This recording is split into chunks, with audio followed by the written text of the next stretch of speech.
پھر استاذ، پھر میرے دوست، پھر میرے رہنما قائد، پھر میرے مرشد، اور پھر میرے یعنی کہ خلوت اور جلوت کے ساتھی، پھر مجھے ہر چیز، ہر رہنما، ہر چیز میں ایک ہے سیاسی بیک گراؤنڈ میں ادھر رہنمائی، ایک ہے ہر میدان میں رہنمائی، یعنی گاڑی چلاتے ہوئے بھی رہنمائی، زندگی کیسے جینی ہے، اٹھنا کیسے ہے، بیٹھنا کیسے ہے، کھانا کیسے، تعلق داری کیسے، کس سے کیسے بات کرنی ہے ایک موڑ پر. تو پھر وہ بابا خواجہ فرید نے کہا نا میرا عشق بھی تو میرا یار بھی تو تو وہ والا حساب. تو بہت زیادہ جب ان کو پیار آتا تھا آپ پہ یا دیگر بچوں پہ تو کیا کس طرح سے وہ اظہار کرتے تھے اس کا؟ بلا لیتے تھے پاس اور گھنٹوں بٹھاتے تھے.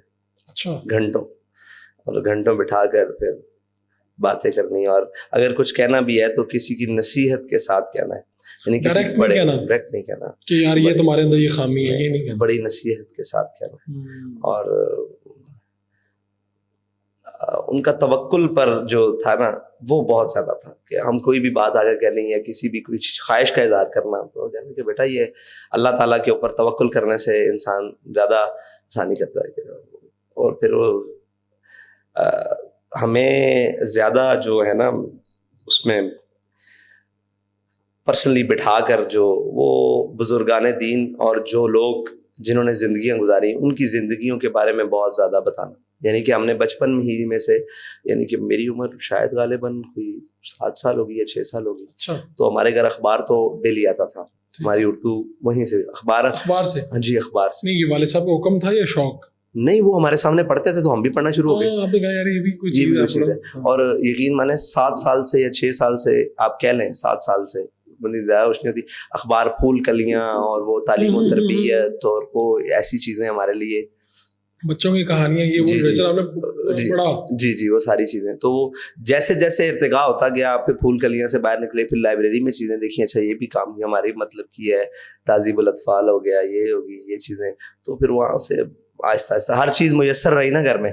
تو پھر جہاں مسئلہ آیا یا ان کے سامنے کوئی لفظ بولا تو انہوں نے اس پر اصلاح کر دی. یعنی میں کہتا ہوتا تھا اکثر کہ میری زبان پر ایک غلط نام ہو گیا تھا کہ زبان بے فضول چیزیں، تو مجھے کہتے تھے ارے بے وقوف، بے فضول نہیں ہوتا، یا فضول ہوتا ہے، اگر بے فضول ہو جائے تو پھر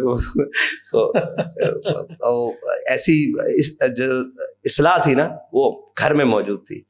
ایک عام تاثر ہے کہ وہ بہت غصے والے تھے، تقاریر لوگوں نے سنی ہوگی، اسی وجہ سے تاثر بن گیا ہوگا. تو عام طور پہ آپ کے ساتھ اہل خانہ یعنی فیملی کے ساتھ کیسے تھے؟ بہت مطلب شفیق اور بہت پیار کرنے والے اور ہر لحاظ سے، لیکن ان کے ہاں اپنے اصول پر کمٹمنٹ تھی. وہ اصول کے نیچے آ کر تو وہ پھر کہاں پہ ایسا لگا زندگی میں جب آپ نے ہوش سنبھالا کہ یار یہ میرے والد تو ہیں لیکن یار یہ اپنے اصول پہ کھڑا بہت بڑا آدمی ہے یار، یہ یعنی اس طرح سے سوچتا ہے نا بندہ. کوئی ایسا واقعہ ہوا؟ جی جب میں بیمار ہوا. اچھا. تو میری مطلب ذاتی حیثیت نے بھی ہر ایک کو جو ولی آدمی ہوتا ہے نا اس کو ہر ایک شخص کو یہ لگتا ہے کہ یہ مجھ سے سب سے زیادہ محبت کرتا ہے. ٹھیک ہے. اس کی ایک خاصیت ہوتی ہے، جو اللہ کا محبوب بندہ بن جاتا ہے نا اس کی ایک خاصیت ہو جاتی ہے کہ ہر شخص جس کے ساتھ اس کا تعلق ہوتا ہے اس کو لگتا ہے کہ میرے سے زیادہ اس کا کسی کا تعلق. تو میں بھی اسی غلط فہمی کا شکار ہوں، اسی غلط فہمی کا میں کہہ سکتا ہوں کہ شکار ہوں کہ میرے سے زیادہ ان کا کسی کا تعلق نہیں. تو جب میں بیمار ہوا اور بڑا شدید ترین حالت میں کیا، تو تب میں نے ان کو دیکھا نا کہ وہ پریشان ضرور تھے، یعنی کہ اس کو کیا ہو گیا یہ دائم ہے، لیکن میرے سامنے انہوں نے پریشانی کا کبھی اظہار نہیں کیا. میں ان کو کافی سارا تنگ بھی کرتا تھا، میری حالت بہت زیادہ غیر تھی. تو اس دوران جب وہ تیار ہو کر پریشانی کے بعد گھر میں سے تیار ہو کر بن ٹھن کر گھر سے باہر نکلتے تھے نا تو ان کے ماتھے پر کوئی سلوٹ نہیں دکھتا تھا. اور ان کی گفتگو جب میں سنتا تھا یعنی میرے تک پہنچی تھی کہ یار پریشان آدمی اتنی بڑی گفتگو. میں آج جب آپ بھی سنتا ہوں میرے رونگٹے کھڑے ہو جاتے ہیں کہ اتنا بڑا شخص کہ ایک زاویہ ہی بدل دیتا تھا اپنے آپ کو. کیسے بدلتا ہوگا؟ نہیں ہو سکتا، ممکن نہیں. گھر میں اتنی بڑی گھر پیچھے چھوڑا ہے جی، اور آپ کے سامنے بہت بڑی آڈینس ہے جو متاثر ہوتی ہے، آپ کی بات سنتی ہے، اس پہ عمل کرتی ہے، آپ جیسا بننا چاہتی ہے. تو آپ کو لگتا تھا کہ یار یہ بندہ کیسے؟ یعنی میں آپ کو سچی بات بتاؤں کہ میرے بچنے کی امید شاید 10% بھی نہیں تھی. میں ایسا اتنا سخت بیمار تھا. میں شاید مطلب وہ ایک لمبی داستان ہے، لیکن میں 3-4 ماہ میں شاید 3-4 گھنٹے بھی نہیں سویا ہوں گا. تو بہت شدت والا معاملہ, نہایت شدت والا معاملہ. ان کی محبت بھی اتنی شدید تھی اور وہ محبت کا اظہار بھی ان کا ہوتا تھا اور ساری چیزیں. اس کے بعد جب وہ گھر سے نکل کر جاتے تھے نا, تو وہ اپنے جب اس کو کرتے تو پھر میں آج بھی سوچتا ہوں اور اس وقت بھی سوچتا تھا کہ کیسے یہ پھر وہ اللہ کی خاص عطا ہے, اتنا بڑا شخص. پھر ہر پریشانی کے بعد جب وہ تیار ہو کر اپنے کاز کے لیے نکلتے تھے تو ایسے لگتا تھا کہ بندہ دو عالم سے خفا تیرے لیے. واہ. ہم نے ایک واقعہ سنا کہ وہ چونکہ خطیب تھے اور پہلے جو ان کا گورنمنٹ کے ساتھ رہا معاملہ, تو جب انہوں نے, اب غالباً کیا ہوا تھا, ارلی ریٹائرمنٹ لے لی یا چھوڑ دی تھی نوکری یا کیا ہوا تھا, اور بعد میں ان کے کوئی بنتا تھا معاوضہ اور وہ لے کے آئے لوگ تو انہوں نے انکار کر دیا. کیا ہے یہ واقعہ, سچا ہے کیا؟ یہ واقعہ ایسے ہے کہ پہلے مشرف دور میں لوگوں نے مطلب سوشل میڈیا آیا اور باقی ساری چیزیں آئی, اللہ نے ایک اپنے بندے سے حجاب اٹھانا تو وہ بہانے بنے ساری چیزیں. لیکن وہ تو آپ کو میں آج بھی 1998 کی تقریر یا 2000 تقریباً تقریر سناؤں تو آپ حیران ہو جائیں گے کہ یہ شخص مشرف کے بارے میں یہ بات کر رہا ہے, اور سرکاری ممبر پر بیٹھ کر, شہاب المالی کے ممبر پر بیٹھ کر, جو سرکاری اوقاف کی مسجد, بڑی سخت مخالفت کی افغانستان پر اڈے دینے پر, اور ایسی گفتگو کی آپ حیران رہ جائیں.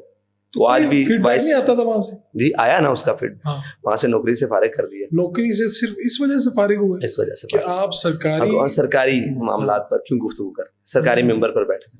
تو وہ کہتے تھے کہ یہ ممبر سرکار کا نہیں ہے, یہ ممبر اس سرکار کا ہے جنہوں نے ہمیں بتایا کہ آپ نے حق بیان کرنا ہے, اوپر کوئی بھی بیٹھا ہو, ہمیں حاکم سے غرض نہیں ہے, ہمیں حق سے غرض ہے. تو وہ حق بیان کرتے تھے اس وقت جو بات. تو یہ معاوضے والی کیا بات تھی کہ اچھا یہ چلتا رہا, پھر وہ وہاں سے ختم ہو گئے, پھر ان کو پیر مکی علیہ رحمہ بھیج دیا. ٹھیک ہے, دربار پیر مکی علیہ رحمہ, حضرت عزیز الدین مکی رحمۃ اللہ تعالیٰ علیہ کے مطابق. پھر وہ کہا, اس میں مجھے اعزاز حاصل ہے کہ انہوں نے قرآن پاک سنایا. اس وقت تک تو میں حافظ نہیں بنا تھا جب شہاب المالی سناتے تھے قرآن پاک. تو اس سے پہلے گجرات میں ایک بزرگوں کا دربار ہے, وہاں پر پہلی دفعہ ان کی اپوائنٹمنٹ ہوئی تھی. پھر وہاں سے یہاں شفٹ ہو گئے, وہ بھی جو سرکاری طریقہ کار ہوتا ہے لاہور میں. تو شہاب المالی میں تقریباً غالباً کوئی 6 مصلے سنائے ہیں, مطلب 6 سال تراویح سنائی ہے رمضان کی. تو 6 سال میں تقریباً 4 سال یا 6 سال ہی میں ساتھ رہا ہوں, صحیح ذہن میں نہیں ہے, میں دیکھوں گا چیک کروں گا. تو 6 سال ہی تھے جتنے سال انہوں نے وہاں سنائی ہے. پہلے میں 10 پاروں کا حافظ تھا تو ساتھ لے کر جاتے تھے, آخر سے میں نے شروع کیا تھا تو آخری 10 پاروں میں جاتا تھا. پھر ایسے جیسے جیسے قرآن پاک مکمل ہوتا میں تو وہاں سامع میں ہوتا تھا. تو تراویح ان کے ساتھ پڑھی 27 تراویح. تو وہ پھر مکی علیہ رحمہ جمعہ پڑھاتے. اب یہاں پر ایک بڑی انٹرسٹنگ بات ہے, یہ یاسین پہلوان صاحب ہوتے تھے, بلال یاسین کے والد. اچھا, بہت زیادہ ان کا آپس میں تعلق تھا ان کے ساتھ. اچھا ہاں, یاسین پہلوان شاید بلال صاحب کی والدہ کے چیلم پر یا ان کے کسی خاندان پہ چیلم پر, جب ان پر بڑا مشکل وقت ہے نون لیگ کا پر, تو حمزہ شہباز صاحب بھی آئے تھے وہاں 40ویں پر. تو وہاں ان سب نون لیگ کی کریم بیٹھی ہوئی تھی. وہاں پر جو پھر ان کو انہوں نے بتایا, مشرف کا دور تھا کہ آج بھی باز آ جاؤ, یہ جناب بلا سبب بلا وجہ آپ کے اوپر یہ ساری چیزیں نہیں آئیں, آپ کے بھی کچھ یہ معاملات ہیں, سود والا معاملہ تھا جو وجوہات آپ کے اوپر ساری پتہ. تو صاحب ظاہر ہے جب جو بندہ مشکل میں ہوتا ہے وہ تو کہتا ہے کہ ٹھیک ہے. پھر اقتدار آنے کے بعد چیزیں بدل جاتی ہیں. پھر جب اقتدار آیا نون کے پاس دوبارہ, غالباً 8 میں آیا پنجاب کا اقتدار, جی 8 میں آیا, تو وہاں بھی پھٹے چلتے رہے, لیکن یاسین پہلوان کھڑا ہو جاتا تھا. اچھا, وہ بابا جی کے ساتھ کھڑا ہو جاتا, بالکل پورے اوقاف کے سامنے. وہاں بھی ٹکنے والی کوئی بات نہیں تھی, کیونکہ وہ تو اپنی فلو میں مشرف دور کے اندر ہی مشرف کے, یعنی یہ نہیں ہوا کہ مشرف کا دور ہے چلو آپ نواز شریف کو رگڑ لیں. اچھا نہ یہ نہیں ہوا. ٹھیک ہے, یہ روایات میں ہماری نہیں ہے. تو وہ معاوضے والا وہ رہے گی جی, وہ آگے جا رہے ہیں نا, کیونکہ یہاں سے تو معاوضہ. تو یہ یاسین پہلوان صاحب کھڑے تھے اور جمعے پہ کہتے تھے پہلوان اپنے پتر کو سمجھا. اچھا, وہ نون لیگ کی جو کہ حکومت وزیر بھی رہے نا جب ان کی حکومت آ گئی, تو پہلوان تو اپنے بیٹے کو سمجھاؤ. یہ وہاں پہ سارے وہ نونی کھڑ پینچ اور ساری چیزیں. پھر آ گیا وقت غازی صاحب والا. نون لیگ نے اپنے دور حکومت میں 8 والے میں بڑی ایک عجیب سی دور گزارا ہے کہ وہ مساجد کے سپیکر اور درود و سلام پر یہ وہ, تو یہ اس میں بڑا کلیش بن گیا, کیونکہ یہ رائٹ ہینڈ کے سیاستدان گنے جاتے تھے, لیکن انہوں نے اس دور میں اپنے آپ کو لبرل بنانے کے لیے بڑی کوشش کی ہے اپنا اوپر چڑھانے کے لیے, تو وہ سارے کام کیے, تو اس میں کلیش رہا ان کا, بہت سارا کلیش رہا. اب وقت آ گیا ممتاز قادری والا. تو ممتاز قادری یہ تو نہیں ہو سکتا تھا کہ وہ سرکاری ممبر ہے, وہاں پر میں گفتگو کروں نہ کروں, اور یہ میری مسجد ہے یہاں پر میں کروں. گفتگو دونوں طرف ایک ہی ہوتی تھی, دونوں طرف. تو پھر وہاں آ کر کلیش ہو گیا گورنمنٹ سے, انہوں نے جمعہ پڑھانے سے منع کر دی. ٹھیک ہے, کوئی مسئلہ نہیں. پھر تنخواہیں روک دیں. تنخواہ بے نیاز آدمی تھے, انہیں مسئلہ کون تھا. پھر انہوں نے کہا جی آپ کی تنخواہیں دیتے ہیں تو آپ اکاؤنٹ کھلوائیں. میں نے اکاؤنٹ نہیں کھلوانا. اچھا, کبھی انہوں نے اکاؤنٹ کھلوایا نہیں؟ ان کے نام پر اکاؤنٹ نہیں کھلوایا. اچھا, میں نے اکاؤنٹ نہیں کھلوانا, مجھے ضرورت نہیں ہے, میری تنخواہ مجھے جیسے پہلے مل رہی تھی, میں اپنا کام کروں آپ. انہوں نے کہا کہ جی اچھا نائب امام کے نام پر اکاؤنٹ کھلواتے ہیں, جو ان کے نائب تھے اس کے نام پر کھل گیا. تنخواہ آنی شروع ہو گئی, تنخواہ مل رہی ہے, یعنی کہ معطل ہو چکے ہیں لیکن تنخواہ مل رہی ہے.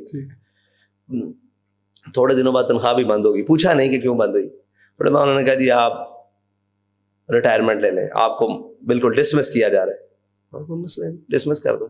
اب جب ڈسمس کا مسئلہ آیا نا, تو اوقاف میں جتنے بھی لوگ ہیں سارے لوگ وہ جانتے تھے بندہ تو حق پر ہے, ہر ایک کو اپنی آخرت کی تو پرواہ ہے نا. اب انہوں نے پرسنل رابطے شروع کیے. وہ بابا جی کے بڑے اچھے دوست بھی تھے, علامہ مولانا قاری عارف صاحب, وہ صوبائی خطیب تھے, اور ان کی بڑی آپس میں بڑی گہری دوستی تھی. تو ان کے صاحبزادہ صاحب بھی بڑے اچھے آدمی ہیں, میرے ساتھ ان کا تعلق ہے الحمدللہ. تو وہ ان کے ساتھ جب ہوا نا, تو وہ آگے گھر پہ انہوں نے کہا جی کوئی طریقہ کار, مطلب کوئی سیٹل کریں, آپ ریٹائرمنٹ لے لیں آپ وقت سے پہلے.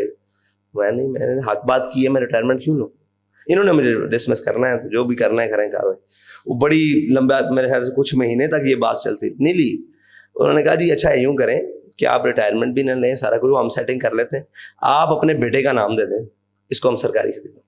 کہا جس کا باپ جس وجہ سے جا رہا ہے, میں اپنے بیٹے کو یہ کہوں کہ تو نہ حق نہیں بولنا وہاں پر, یا تو اس کو کہا اللہ تعالیٰ ان چیزوں سے ہمیں بے نیاز کر دے گا. آپ کو کس نے کہا کہ یہ چیزوں کی ضرورت ہوگی. یہ جو جملہ تھا میری زندگی کا سارا.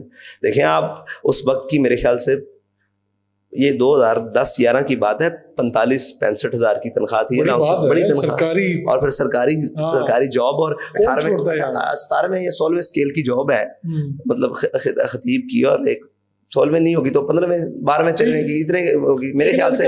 اچھی لوگ تو روتے ہیں اس کے لیے, تو نہیں ضرورت نہیں ہے. کہا اپنے بیٹے کا نام دے دیں. کہا اس کی ضرورت بالکل بھی نہیں ہے.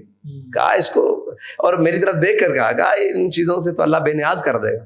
اور وہ دیکھیں اس شخص, مطلب اس مرد آہن کی وہ جو یقین ہے اللہ پر, یہ تو چیزیں حیثیت ہی کو, اور یہ کہا ان کی تو حیثیت ہی کچھ نہیں, ہم تو وہاں کسی مقصد کے لیے جاتے تھے. یہ کس نے کہا کہ ہم نوکری کا مزہ لینے, اور ہم تو اپنے نظریے کے لیے جاتے تھے. ٹھیک ہے, وہاں نہیں تو یہاں.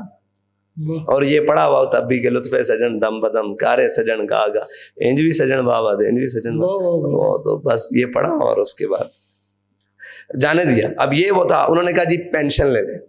کہا آپ پینشن بھی لیں, یعنی ارلی ریٹائرمنٹ کا صورت بنا دیتے, پینشن لے لیں. انہوں نے کہا پینشن, شاید اکاؤنٹ میں آج بھی پیسے پڑے ہوں, اکاؤنٹ میں, اسی اکاؤنٹ میں, وہ اکاؤنٹ ہے ہی نہیں ہمارا, لہٰذا پیسے نکلوانے کے لیے وہ پتہ نہیں انہوں نے نکلوائے ہوں گے, یعنی پیسے بھی نہیں لیے پینشن. کہا نہیں, میں حق بول رہا تھا جب تک میں اپنی کام کر رہا تھا, تنخواہ لے رہا تھا.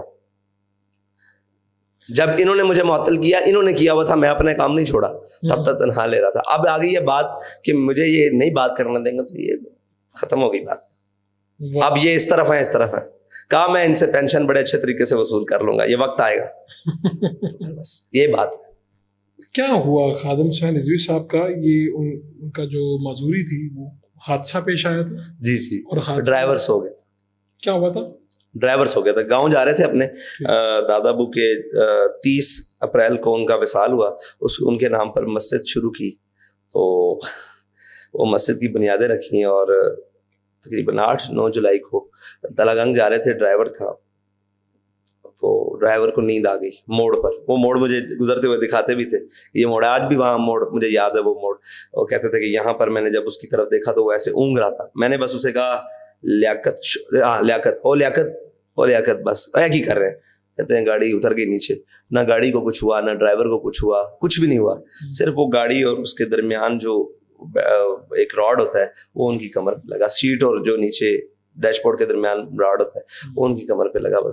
ظاہری طور پر تو کوئی ایک بلڈ کا شاید قطرے دو بھی نہیں نکلے کہیں سے, لیکن وہ بیک بون کو ہٹ کر گئی اور پھر اسپائنل کارڈ بھی ہٹ ہو گئی. پھر وہ ڈاکٹر عامر عزیز صاحب نے گرکی میں, وہ بھی زندگی کا ایک ٹرننگ پوائنٹ تھا. میں بس ایسے. تو آپ نے یعنی یہ آپ کی عمر کیا ہوگی جب یہ حادثہ ہوا ہوگا؟ 2009 میں میں 14 سال کا تھا. بہت چھوٹے تھے. 14 سال کا, 13-14 سال. آپ کے لیے بھی بڑا صدمہ. اور اچانک یہ میں اچانک میں کلاس میں بیٹھا ہوتا ہے, تجوید کی کلاس میں بیٹھا ہوتا. اچھا. تو میری بات کروائی کسی نے آ کر, غالباً مجھے کسی نے آ کر کہا کہ استادوں کا ایکسیڈنٹ ہو گیا. میں کون سے استاد ہوں؟ آپ کے ابو کا. رات کو بھی 3 بجے تک تو مہمان بیٹھے ہوئے تھے, کھانا کھلایا, پھر صبح میں پڑھنے کے لیے چلا گیا. تو وہاں میں جو ٹاؤن پڑھتا تھا اس ٹائم اپ 1 بلاک میں, تو جامعہ فاروقیہ رضویہ میں. تو بس وہ اچانک کسی نے آ کر بتایا کہ ایکسیڈنٹ ہو گیا. میں نے جب بات کی تو مجھے انہوں نے کہا کہ میرا ایکسیڈنٹ ہو گیا, تو کمر میں چوٹ لگ گئی. میں تو صاف ظاہر ہے آنسو سے رونے لگ پڑا. اس وقت آپ کو سمجھ نہیں آئی ہوئی اس سے سنگینی کیا ہوگی؟ ایک دم ایک مطلب میں گھر کی طرف آیا تو میں نے رابطے شروع کیے. پھر وہ ہمارے چاچو ہیں ڈاکٹر لال حسین صاحب, ان سے بات ہوئی غالباً, اور باقیوں سے. انہوں نے کہا جی ہم لاہور لا رہے ہیں ایمبولینس میں. لاہور آ رہے تھے, پورکی ہاسپٹل میں آ گئے. تو پھر وہ میں سامنے گیا, بیلٹ لگی ہوئی تھی, آپریٹ نہیں ہوا تھا, صبح آپریٹ ہونا تھا. پریشان نہیں ہونا, تگڑے رہنا. میں ٹھیک ہوں. انہوں نے کہا اچھا, مجھے بلایا سامنے, پریشان تو نہیں. میں کیسے کہتا نہیں, اور تگڑے رہنا ہے, کچھ نہیں ہے, اللہ خیر کرے گا. بس پھر وہ اس کے بعد پھر ایک اور چیز آئی, وہ بڑی عجیب تھی. میں 20 یا 21 دن بعد وہ ہاسپٹل سے گھر شفٹ ہوئے, یا 16 دن بعد غالباً شفٹ ہو گئے گھر. عامر عزیز صاحب نے ان کا آپریٹ کیا تھا, ڈاکٹر عامر جی انہوں نے کیا. پھر وہ گھر آ گئے. پھر جب گھر آئے تو مطلب اب تلخی بھی تھی طبیعت میں, اور ایک ایسا چلنے پھرنے والا آدمی یکدم بیڈ پر آ گیا. پھر ایک ماحول تھا اور بہت سارے ساتھی ساتھ رہے. پھر ایک وقت آیا کہ میں پڑھنے چلا گیا, تو وہیں جو دوبارہ کلاسز لے لی. انسان کا ہوتا ہے نا کہ یار چلو اب نارمل روٹین پر اپنے زندگی واپس. والدہ نے کہا کہ آج آپ کے والد صاحب نے کوئی 7-8 مرتبہ یا شاید اس سے بھی زیادہ آپ کا پوچھا ہے. اور جب بھی میں نے بتایا کہ انہوں نے پوچھا 7 کہاں ہیں, میں نے کہا پڑھنے گیا. انہوں نے کہا انہوں نے پھر پوچھا, میں نے کہا آپ کو بتایا تو ہے پڑھنے گیا. میں واپس آیا تو ان کو بیلٹ لگتی تھی, بیلٹ لگا کے نا بیٹھے ہوئے تھے ایسے ہاتھ رکھ کے. میں اندر کمرے میں داخل ہوا, میں نے کہا السلام علیکم. تو انہوں نے نا میرے ایسے نظر کے بھری ہوئی نظروں سے, تو وہ کیفیت والی نظریں, جلال والی نظروں سے ایسے سارا لایا. میں اندر تو میرے ایک دم ایک معاملہ سسراہٹ ہوئی کہ کچھ ہوا ہے. میں جا کر بیٹھ گیا پاس, خاموش رہے. ایسا ہوتا نہیں تھا, یا میں بولتا رہتا تھا یا وہ بولتے رہتے تھے. زیادہ میں ہی بولتا تھا, میں پوچھتا رہتا تھا, میں چھیڑتا رہتا تھا کہ یہ ایسے, تو میں بھی خاموش بیٹھا رہا, وہ بھی خاموش. تو انہوں نے ایک دم ایک سوال داغا, اور وہ سوال باقی داغنے والا ہی تھا. کہا پڑھ آئے ہو؟ یہ سوال مطلب مجھ سے پوچھا پڑھ آئے ہو. میں جواب دینے لگا تھا, میں سوچنے لگا بڑا پڑھا تو ابھی کچھ نہیں. بس یہاں سے پھر میں خاموش رہا. پھر اس طرح انہوں نے باتیں کی, کتابیں تو 2 حرف سکھاتی ہیں, آدمی بناتے ہیں. پھر سعد صاحب نے اٹھا کر کتابیں طاق میں رکھی, پھر کہیں پڑھنے کے لیے نہیں گئے والد صاحب کے پاس. جو پڑھایا جو سکھایا انہوں نے سکھایا سب کچھ. یعنی وہ آپ کا آخری دن تھا باقاعدہ. اس کے بعد میں تھوڑی دیر ان کے ہی حکم پر بیٹھتا رہا ہوں, باقی اساتذہ کے پاس بھی, لیکن میں پھر ذوق سے پڑھنے نہیں گیا. جو میرا تھا نا وہ ختم ہو. آپ نے پوچھا نا کہ آپ کیوں, پھر اس وجہ سے ختم رہا. میں پھر ترکش لینگویج بھی سیکھنے گیا, اور پھر سارا کچھ. پھر میرا وہ ذوق نہیں رہا. پھر میرا ذوق یہ تھا کہ میں کہیں بیٹھا ہوتا تھا, میرا خیال پیچھے لگ جاتا تھا, ہاں کہ اگر وہ یہاں ہوتے تو وہ کیا کہہ رہے ہوتے. پھر میں ان کے پاس چلا جاتا تھا. ایسا میں کوئی بات سنتا تھا, کوئی بات پڑھتا تھا, کوئی واقعہ, تو میں کہتا تھا اچھا ان کا تبصرہ کیا ہوگا, میں اٹھا کے بات ان کے پاس لے جاتا. اکثر یہ بھی ہوتا تھا کہ میں ایک ہمارے سر شام صاحب تھے, اللہ ان کو خوش رکھے, وہ کیمسٹری کے یا فزکس کے پروفیسر ہیں پنجاب یونیورسٹی میں, شاید ابھی بھی ہوں گے. بہت قابل آدمی, بہت قابل آدمی. تو ان کے پاس میں میتھ پڑھتا, وہ اکثر میرا خیال آتا تھا, تو میں ان کے پاس چھوڑ کر سیدھا بابا جی کے پاس چلا جاتا اور وہ بات چھوڑ لیتا. بس وہ پھر ایک ایسی لگ گئی کہ پھر ساتھ ہی رہے. پھر اس لیے کہیں دل نہیں لگا. میں آرٹس کے کورسز کے لیے بھی گیا, اور دنیا دیکھی, بیٹھے پڑھے. تو شاید اتنا بھرا ہوا آدمی مل گیا کہ مجھے سارے استاد خالی خالی لگتے تھے. آپ کو لگا کہ یار وہ کمی تو وہاں پوری ہو گئی. یقین جانے میں بڑے بڑے لوگوں کے ساتھ بڑے بڑے پاس بیٹھا, لیکن مجھے تشنگی رہ گئی کہ یار مطلب وہ اس لیے رہ گئی کہ کردار میں بات اور تھی, گفتار میں بات اور تھی. آپ کسی کو فقر کا سبق دے رہے تھے اور خود معاشیات اور معیشت کے پیچھے زندگی کی دوڑ لگا رہے تھے. تو پھر مجھے یہ جب تضاد نظر آیا نا, پھر میں وہ تو بات میں یہ ان کا مطلب تکیہ کلام کہہ لیں کہ جس کا عمل بے غرض ہے اس کی جزا کچھ ہو رہا ہے. عروق خیام سے گزر بادہ و جام سے گزر, یہ کہتے تھے نا. تو میں کہتا تھا اس کی جزا کون ہے جس کا عمل بے غرض ہے؟ تو کہا کہ اللہ نے کہا روزہ میرے لیے ہے, اس کی جزا میں خود ہوں. اب کیا مانا لوگ اس کا؟ میں چپ کر جاتا تھا کہ ٹھیک ہے. تو اس کی جزا, اور پھر سمجھ آئی کہ جزا کیا ہوتی ہے, ان کی زندگی نے بتایا نا کہ کیا کیا جزا ہوتی ہے. تو پھر بس اس لیے تشنگی رہی کہ کسی کے پاس بیٹھے بھر نہیں سکے. بڑی بڑی محافل میں بیٹھے, بڑے بڑے دوستوں کے ساتھ, یہ پارٹی ہاؤس میں بیٹھے, بڑے لوگ دیکھے, ہر چیز دیکھی, ادب کا بھی وہ ادب اور ہر چیز میں بیٹھے دیکھے, چوپال کی بیٹھکیں کی اور بڑا ایک دنیا, لیکن خالی رہے. مطلب وہ کوئی ایسا چیز نہیں نظر آئی کہ جو ہر رستے میں ہر سمت میں سیل رواں ہو. یعنی لوگ خالی ہو جاتے تھے. خالی اس لیے ہو جاتے تھے کہ ہمیں عادت پڑ گئی تھی کہ ہم مطلب میں اب یہ سمجھتا ہوں کہ میں اوپر سے نیچے آ رہا تھا, نیچے سے اوپر والا فیل نہیں ہوتا. جی یہ تو پتہ ہے جی, کیونکہ کسی سے بات کرتے تھے نا 8 سے 10 منٹ بعد وہ اپنا علم خالی کر لیتا, ختم ہو جاتا تھا نا. تو ہم تو بابا جی کو دیکھتے تھے, وہ تو سیل رواں تھے. جس موضوع پر بحث کی ہے تو وہ ہماری رات گزر جاتی تھی. بعض اوقات ایسا بھی ہوا ہے کہ وہ عقل و دل و نگاہ کا مرشد اولی ہے, عشق نہ ہو تو شرودی بتکدہ تصورات پر گفتگو کرتے کرتے میرے خیال سے غالباً 46 عربی کتب اور باقی جو اردو کتب تھی وہ میں نے گنی نہیں, 46 عربی کتب ساری رات میں لائبریری سے نکال کر لاتا رہا. اس شعر کے اوپر ہی بات نکل رہی. اور ایک رات ایسی بھی آئی کہ یہ شاید یہی شعر تھا یا اس طرح شعر گزارتے ہوئے ہم نے پوری کلیات اقبال چھان لی. یعنی کہ رات تراویح پڑھ کے بیٹھے اور صبح سحری کے ٹائم والدہ نے کہا اب سحری کرو, ٹائم ختم ہو رہا ہے. تو ہمیں یہی خیال نہیں رہا. ایسے بھی حالات ہوتے. اب اس شخص کے پاس بیٹھنے والا وہ 10 منٹ والے کے پاس بیٹھے گا, مطلب آپ کہیں کہ 100 cc والا اور ایک جس کی لمٹ ہی نہیں ہے تو 70 چلانے کا میچ. تو اس وجہ سے آپ کے والد صاحب خادم حسین رضوی صاحب, ان کی وفات کے اوپر بہت سے لوگ ابھی بھی مطمئن نہیں ہیں. لوگ طرح طرح کی باتیں کرتے ہیں کہ یہ اچانک کیسے ممکن ہوئی, کیا ہوا, اور لوگ کہتے ہیں کوئی سازش ہے, ان کو کوئی زہر دیا گیا. یا آپ کو کیا لگتا ہے, آپ آخری وقت میں ان کے ساتھ تھے, کیا ہوا تھا, کیسے ہوئی تھی؟ ان کو بخار تھا, اس بخار کی حالت میں ہی وہ تشریف لائے تھے فیض آباد اسلام آباد دلی میں, اور واپسی پر بھی بخار تھا. نارمل ان کو زیادہ کیپیسٹی کی دوائی سے نا بخار چڑھ جاتا تھا. تو ہم بالکل یہ بچوں والا سیرپ نہیں ہوتا پیناڈول, اس سے ان کا بخار, ان کی بیماری بالکل ٹھیک ہو جاتی تھی. کیونکہ نہ وہ بلڈ پریشر کے مریض ہے, نہ ان کو شوگر تھی, نہ الحمدللہ کوئی ایسی چیز نہیں تھی, بالکل نارمل تھا. تو نارمل سی مطلب بخار کی شروع کرتے ہیں کہ یار یہ پیتے ہیں. تو بس سارا دن میں پاس بیٹھا رہا, تقریباً میں 11 گھنٹے آخری دن ساتھ ہی رہا, اور گفتگو بھی کرتے رہے, اور بڑی زبردست. اور شوربے والا سالن ذرا شوق سے کھاتے تھے تو خود بنوا کے کھایا, بلکہ روٹی توڑ کے بیچ میں.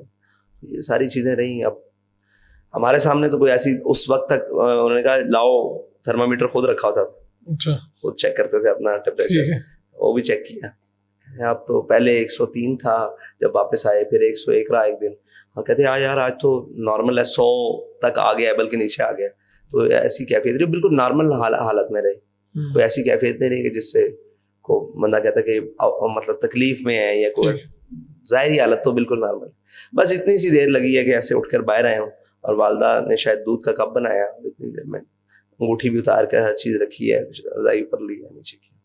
بس اس سے پہلے انہوں نے ساری چیزیں اتار کے رکھی ہیں, گھڑی, ہلکا کی ہے, اور ٹوپی ساری ٹیبل کے اوپر رکھی ہیں. اور یہ ان کا کمال تھا کہ رضائی پوری منہ کے اوپر لے کر سوتے تھے. اچھا, کپڑا بھی گرمی سردی میں اگر کپڑا بھی لیا تو وہ پورا منہ پر لیتے, تو وہ پورا اوپر تک کیا ہوتا. انہوں نے آواز دی نہیں لی, آواز نہیں لی, بس اتنی سی. تو آپ لوگ ہاسپٹل لے کے گئے؟ جی میں خود لے کر گیا. ٹھیک ہے, شیخ زاید میں لے گیا. تو جب آپ لے کے گئے کیا کہا انہوں نے؟ اب میں جس وقت پہنچا فوراً میں نے پمپنگ سٹارٹ کی, میں نے سانس دیا, اور میں نے مطلب یہ کیا تو پورا کوشش کی کہ سمجھ ہی نہیں آئی نا کہ کیا کروں. آپ دیکھیں نا یکدم پورا آوازیں دیں یہ دیا, پورا جتنا میرے میں زور تھا میں ان کو پمپ کرتا رہا. درمیان میں یہ افواہیں کیا ہیں کہ وہ دوبارہ سے کوئی سانس بحال ہو گئی, زندہ ہو گئی, پتہ نہیں کیا ویڈیوز آتی رہیں اس وقت. اس وقت کا مجھے کچھ یاد نہیں ہے کہ کیا کچھ ہوتا رہا. اب اس وقت کیا ہوا تھا. ٹھیک ہے, آپ کیا سمجھتے ہیں, سوچتے ہیں, کیونکہ آپ کا وقت بہت گزرا, آپ ان کے بڑے بیٹے ہیں, خادم حسین رضوی صاحب کیا سمجھتے تھے کہ ان کے بعد ان کی جو تحریک ہے اس کی قیادت آپ اس کے لیے موزوں ہیں؟ کیا وہ آپ کو اس تحریک کی قیادت دیتے؟ نہیں, نہ دیتے, کبھی بھی نہیں. ان کو پتا تھا میں ایک جذباتی آدمی ہوں, میں ایک بہت سخت موقف رکھنے والا آدمی ہوں, اور میرے نزدیک مطلب میری وہ طبیعت سے تو ان سے زیادہ کون واقف ہو سکتا. یہ صاحب تو ان کے اندر بھی تھے, سخت بھی تھے موقف, لیکن وہ صاحب سر ہے ایک یہ بھی تو ہے نا کہ انہوں نے جو اسلام پڑھا تھا اس میں بیٹے کی گنجائش نہیں, اور جس اسلام پر وہ چلتے تھے اس میں بیٹے کی گنجائش نہیں. تو اس کا مطلب یہ ہے کہ اگر ان کو کہا جاتا کہ تحریک کی سربراہی تو وہ آپ کو آپشن کے طور پہ بالکل بھی نہ دیتے. ایسا ہوا نا جب وہ جیل میں گئے تو میں 5-6-7 دن کے لیے, ڈاکٹر شفیق امینی صاحب سربراہ بنے, وہ بھی گرفتار ہو گئے تھے 5-6-7 دن کے لیے. میں ان سے ملاقات کے لیے کہا تو بڑا سربراہ بنے پھرنا ہے, میں کہ تو میں بس انہوں نے مجھے اتنا کہا, مجھے سمجھ آ گئی کہ انہیں اچھا نہیں لگا. ان کو بالکل اچھا نہیں. پارٹی کے پاس آپشن نہیں تھی. جی, پارٹی کے پاس آپشن بندے کوئی نہیں تھا نا باہر. ہاں, تو جو باہر تھا ہونا تو اس نے لیڈ کرنا تھا. جی سارے گرفتار ہو گئے. تو بڑا سربراہ بنے پھرنا, جی بڑا سربراہ بنے پھرنا. میں نے کہا لگتا ہے, میں نے اگلے دن آ کے ان کو کہا اجلاس طلب کریں, جتنے لوگ باہر ہیں, 3 سے 4 لوگ ہم باہر تھے, وہ ایک اسلام آباد میں اجلاس طلب کیا. اس میں وہ اپنے جو آپ بھی ہمارے سرپرست ہیں, میں نے ان کو امیر بنا دیا. اگلے دن میں کہ اچھا آپ دوبارہ ملے پھر جا کے؟ ہاں, اور آپ نے کیا کہا؟ میں کہ جی میں اپنی ذمہ داریوں سے سبکدوش ہو گیا. مسکرا پڑے, بس ان کو سمجھ آ گئی کہ میرے اشارے کنائے کو سمجھتا ہے. کہا انہوں نے اتنا ہی تو بڑا سربراہ بنا پھر.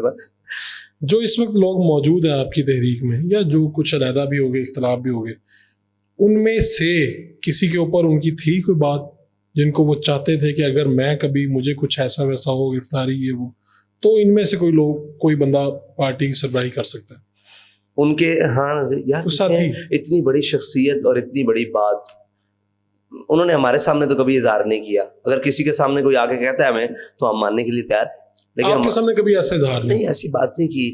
قائدانہ صلاحیتیں تو وہ مانتے ہی نہیں تھے کسی میں. اچھا, وہ نہیں مانتے تھے کسی کی, وہ بڑے بڑے لوگوں کی نہیں مانتے تھے. یہ تو کچھ بھی نہیں ہے نا, ہم سب کی حیثیت کچھ بھی نہیں ہے. بڑے بڑے لوگ جن کا نام اور تھوڑی ہے, یہ تو مذاق ہے, قوم سے مذاق کرتے ہیں. بڑے بڑے لوگوں کو وہ تو ایسے ایسے موقع پر, بلکہ بڑے بڑے سینئرز کو کہا, انہوں نے کہا ابھی نعرہ لگایا ہے, جینا ہوگا, مرنا ہوگا, درنا ہوگا. انہوں نے کہا جی یہ نعرے ہی ہوتے ہیں. میں قوم سے جھوٹ بولتے ہو؟ اچھا, ہاں, قوم سے مذاق کرتے ہو. وہ کہتے تھے کہ یہ نعرہ نہیں ہے, کہہ دیا تو آپ نے کہا, کہہ رہے ہیں یہ کہاں کا مذاق ہے. آپ قوم کو کہہ رہے ہو جینا ہوگا, مرنا ہوگا, درنا ہوگا, جب تک ہمارے مطالبے, تو شام کو کہہ رہے ہو چلو آج چلیں گھر میں. یہ تو قوم سے مذاق کر رہے ہو. تم لگاؤ ہی نہ نعرہ, تم بات ہی نہ کرو. بات وہ کرو جس پر پورا اترنا ہے. کسی کو اس طرح کی بات ہے نا, یہ تو جھوٹ پر لے. اسن کو جی والکاذب یہلک, جب بھی ہم کہتے ہیں نا کہ اس طریقے کا کہتے ہیں خبردار, سچائی امانت ہے, جھوٹ بددیانتی ہے, اور جھوٹ ہلاکت ہے, سچائی زندگی ہے. تو یہ جب آپ یہ سارا کچھ ہوا, دھرنا ہوا, وہ آخری دنوں میں, یعنی اس سے پہلے انہوں نے کہا کہ میں بتا دوں گا, اس بندے کا نام بتا دوں گا, وہ معاملہ بتا دوں گا, میں دس دیاں گا کہ کنے مینو کیا سی کہ فیض آباد جانا. یہ الفاظ. تو وہ کون تھا؟ ان کا تعلق جو روحانی ہے وہی ہے, اور تو کوئی نہیں ہو سکتا دنیا میں. ہو سکتا ہے اس کا اظہار کوئی دنیاوی شخصیت نہیں تھی. اچھا, آپ کو کوئی لگتا ہے کہ کوئی شخص انہیں ڈکٹیٹ کر سکتا تھا؟ یہی پریشانی اور تشویش ہے. انہوں نے کہا تو دس تینوں ممتاز قادری دس دے کہ ممتاز قادری نو کیوں پھٹے لایا, یا تینوں کنے کیسے پھٹے لا, تو دس دے, پھر میں بھی تینوں دساں گا کہ میں فیض آباد کندے حکم دے گیا. آپ کو لگتا ہے کہ یہ کوئی روحانی بھائی ایسا بھی ہوا کہ ہم سب کے ہاتھ کھڑے ہو گئے, ہم سب کے ہاتھ کھڑے ہو گئے, تو انہوں نے کہا آپ سب چلے جاؤ, میں ایتھے ہی بیٹھا. اب یہ شخص کون کہہ سکتا ہے؟ تو یہ جب آپ کے گھر آئے, مسجد میں آئے, دروازے ٹوٹے, پتہ نہیں کیا کیا ہوا. تو اتنا بڑا ہے فاروق بھائی, جن کو شاید کبھی نہیں بلایا جا سکے, کہ ہمارے گھر لوگ تعزیت کے لیے آئے, اور اتنی, آپ کو پتہ ہے کیسے دنیا ہے, آپ گن ہی نہیں سکتے اس شخص کو, جتنی مطلب وہ جنازے پر جو فاتحہ کے لیے دنیا آئی وہ تو گنتی میں نہیں ہے نا, مطلب ایسے ہی ہے. اور پھر کلوں پر پھر 40 منٹ. ہمارے گھر کے دروازے ٹوٹے ہوئے تھے, ہمارے گھر کی کھڑکیاں ٹوٹی ہوئی تھی, پردے ٹوٹے, ہر چیز ٹوٹی ہوئی تھی, اور ہم لوگوں کو فاتحہ کے لیے بٹھا دیا. اور پھر ہم نے شرم کے مارے, ہمیں شرم نہیں تھی, ہمیں تو فخر تھا کہ ہمارے دروازے ناموس رسالت پہ, لیکن لوگ آگے پوچھتے تھے کیا ہوا ہے, تو ہم کس کا نام لیتے اور کیا کرتے. ہم نے ان کے اوپر کپڑے لٹکا دیے. میں نے کہا کہ پہلی پریورٹی میں ان کو ٹھیک کرواؤ یا ان کو صحیح کرو. تو دروازے توڑنے والوں میں صرف پولیس تھی یا باقی کون سی؟ سارے تھے, ساری فورسز, رینجر بھی تھے. اس وقت تو لوگوں نے بڑا ان کو کہا ہوگا کہ آپ کیا کر رہے ہیں, ہم بھی پاکستانی ہیں, ہم بھی. پچھلے جمعے میں, جس جمعے کو وفات ہوئی ان کی جمعرات کی رات کو, اسی جمعرات کی پچھلی رات کو, جو پچھلا ہفتہ تھا, اسی رات کو اس مسجد پر قبضہ تھا ان کا. اگلے دن میں ان کی وفات تھی. یہ کام میرے تھے, تو میں ادھر سنبھال رہا تھا. ساری دنیا آئی تھی, کوئی زخمی تھے, کوئی ہاسپٹلائز, کوئی کسی کے پاس چیزیں نہیں تھی, کرایہ نہیں تھا واپسی جانے کا, کوئی جن کو ہم یہاں سے 7 بسز پر لے کر گئے تھے, تو پورا انتظام ان کا رہنے سہنے صاحب, ایک شہر سے دوسرے شہر مائگریٹ. تو واپس آ کے میں نہیں کروانا تھا. میں جب گھر آیا تو بیمار تھے, تو میں ادھر مطلب اس سلسلے میں لگ گیا. تو شام کو ان کی وفات ہو گئی. تو بڑی عجیب بات ہے, یہ برداشت سے باہر بات ہے. یعنی چلے چھوڑ آگے چلے. کچھ چیزیں تو ایسے ہوتی ہیں, بندہ انسان ہی ہوتا ہے, بندہ کہتا ہے کہ یار یہ کیا ہے, یعنی میں بھی اسی مٹی کا ہوں, یہیں کے رہنے والا. آپ ضبط دیکھیں نا پھر ہمارا, آپ ضبط دیکھیں ہمارا. لوگ ہمیں کہتے ہیں کہ برداشت نہیں, ہماری برداشت دیکھیں. کتنے لوگوں کی اب تک ہو چکی ہیں, کیجویلٹیز ہو چکی ہیں, شہادت ہو چکی ہے, جتنی بھی آپ کی ایفرٹس رہی, آپ نے کوئی اس کے اعداد و شمار بنائے؟ جی, یہ جو ناموس رسالت کا بھی مارچ ہوا ہے, اس میں تقریباً کوئی 53 شہداء ہیں کل ملا کے. نہیں, اس سے 8 فیض آباد والے, اچھا 2 ناموس رسالت مارچ والے ہیں. وہ شہداء اس سلسلے میں کہ گاڑی کا ایکسیڈنٹ ہو گیا. ٹھیک ہے, یہ شہداء ہیں. یعنی تقریباً 100 کے قریب لوگ ہیں. نہیں, تقریباً کوئی 62-63 لوگ, 63.